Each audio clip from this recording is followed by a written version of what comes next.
I wrote articles about The Best Man. These include Harper Stewart's Forehead Kiss Legacy, The Best Man, the final chapters tackles racial issues, The Best Man franchise proves everyone has their path and timing, and The Best Man, End Thoughts.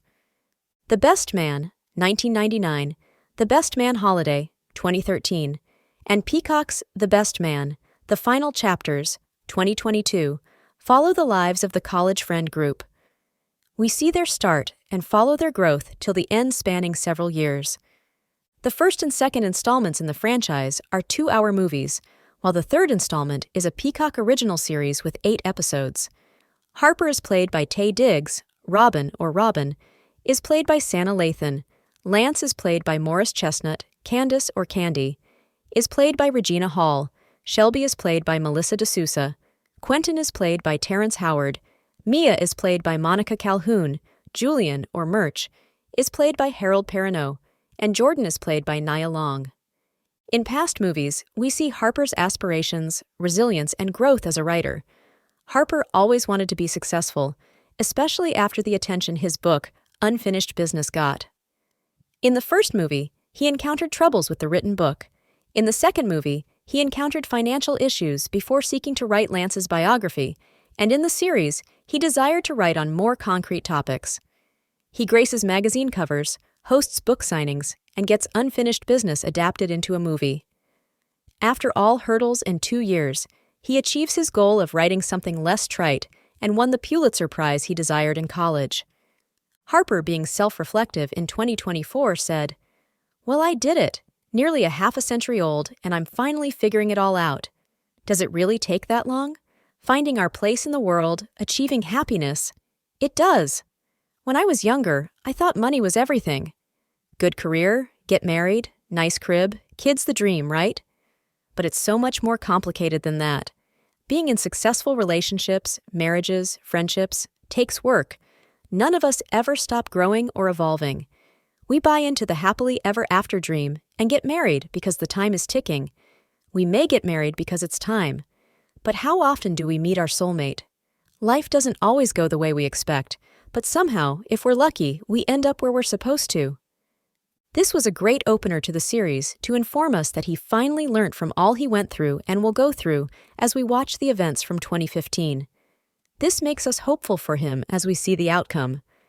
Despite his marriage to Robin ending, he was still hopeful.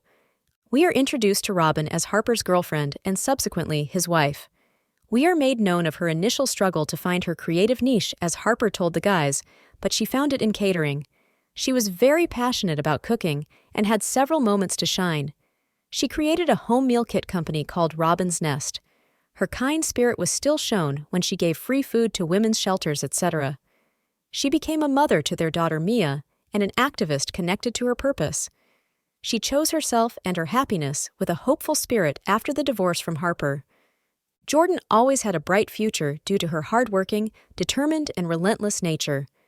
Throughout the franchise, she had no career issues and kept climbing the corporate ladder, reaching new heights. In The Best Man Holiday, we see her office decorated with accolades, including her Emmys for a documentary she worked on. In The Best Man, the final chapters, she is MSNBC's CEO and a mentor to her assistant, Nicole. Lance is a successful athlete and has been since college. He's beloved and talented as he embraces his passion for soccer. However, after losing his wife, Mia, his being is distorted. He is forced to get himself together with the help of his friends and Jasmine. He tries several things, including selling cars, being an actor, and more, but to no avail. Jordan said he needs to find something he's passionate about. She told him, "Redefine your purpose, and I promise you the minute that you do, you're going to feel it like this," which led him to announce his return to soccer on social media. He tried to make a comeback as an athlete and was performing well before getting an injury that shocked his reality. The coach, Coach Mike, suggests he could still be involved, but as a coach, a way to channel his passion for soccer, which he took up. Lance got to be honored for his career, achievements, and retirement in soccer with a grand event. Julian did not take the prestigious law firm offer he had. He chose the path of educating and caring for children. This was so from the first movie, however, his goals and achievements grew as he partnered with his wife and fellow board member, Candace. They built schools to nurture and enlighten Black children, especially. They got accolades to honor their contribution and dedication, including the Progressive Black Educators of the Year award they received. Candace, once known as Candy, changed her path in the second movie as she dated and married Julian. She became a member of the school board and fulfilled her duties. Despite the hurdle her past and present brought, Candace stated she was changing and making a path for herself. In the series, we see Candace creating another path for herself.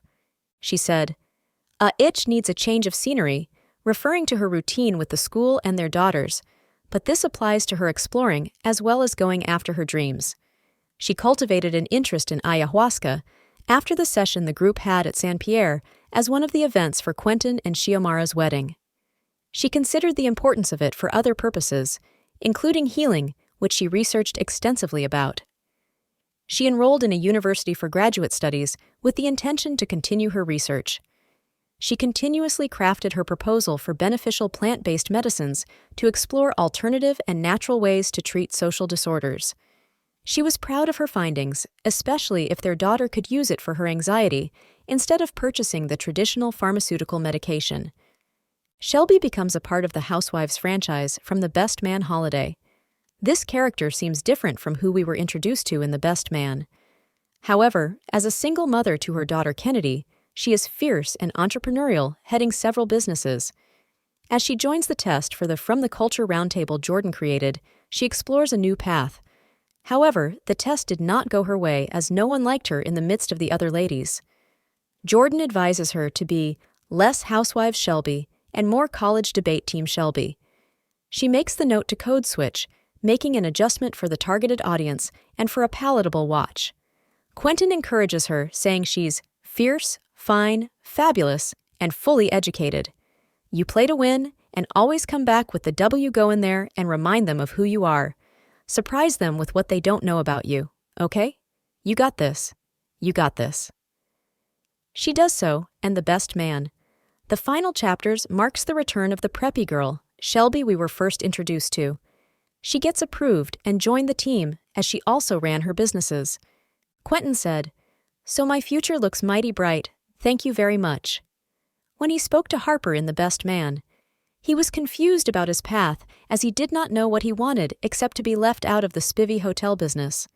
He tried photography, music, directed music videos, and considered being a writer to avoid taking over from his father. He joked about his uncertainty for a while, saying his guitar playing was something to add to the repertoire. Like Robin, he had a hard time finding his place. Harper called him scatterbrained as he kept trying different options, which made him seem unserious. However, his fight seemed futile as he joined the family business in The Best Man, the final chapters. After his career as a brand manager in The Best Man holiday, he wanted to do something of great impact, a sole contribution to the company instead of just leading it with his father's ideals, and he appreciated his position. This is further explored in my The Best Man. The final chapters tackles racial issues article. My final thoughts. The first installment is okay. It shows the days leading up to the wedding. The second installment is really good. I think it built the characters well and was a good ending for the characters and their stories. It shows the days leading up to Christmas. The third installment is good overall and great at times. Some things felt right, some felt unnecessary, and others felt drawn out. They focused on other aspects of things in their everyday life, including race, health, mental health, etc. I found it interesting that Robin appeared to be the only main character without a surname before marriage. We have Mia Morgan, Jordan Armstrong, Quentin Spivvy, Harper Stewart, and more, but just Robin. It's kind of disrespectful to her character. I liked their friendships. It was tumultuous yet pure. The series ended with a dance number, like in the first movie, and bloopers to mark the end of the franchise. And that's my review of The Best Man franchise, written on my Medium and Vocal account.